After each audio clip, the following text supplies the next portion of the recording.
द्विघात समीकरण के अंतर्गत वर्ग समीकरण का निर्माण करना।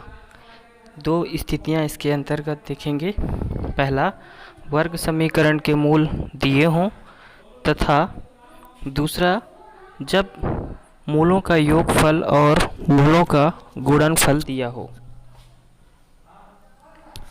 वर्ग समीकरण बनाने का सूत्र है x square minus alpha plus beta into x plus alpha into beta बराबर 0, अर्थात एक्स स्क्वायर माइनस मूलों का योग इंटू एक्स प्लस मूलों का गुणनफल बराबर 0। यहाँ ये जो पहला फार्मूला है, यह फार्मूला जब मूल के रूप में दिया रहेगा अल्फ़ा और बीटा का मान, तब इस सूत्र का प्रयोग करेंगे, और दूसरा जो सूत्र है इसका प्रयोग तब करेंगे जब मूलों का योगफल और मूलों का गुणनफल दिया हो।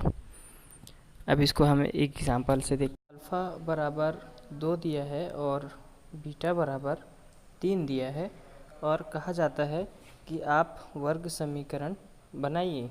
तब हम क्या करेंगे, हम सबसे पहले अल्फ़ा प्लस बीटा का मान निकाल लेंगे। तो अल्फ़ा प्लस बीटा बराबर हो जाएगा 2 + 3 = 5, और अल्फ़ा इंटू बीटा का मान निकाल लेते हैं। अल्फ़ा इंटू बीटा का मतलब है 2 × 3 = 6। अब हम यहाँ फार्मूला लिखेंगे x square minus alpha plus beta into x plus alpha into beta बराबर 0।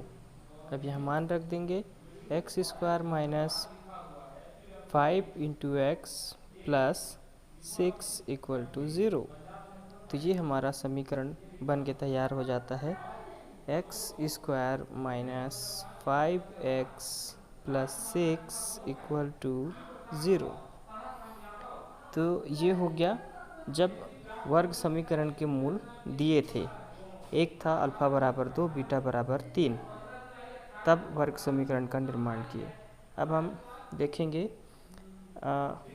जब अल्फ़ा प्लस बीटा अर्थात मूलों का योग बराबर दिया हो और मूलों का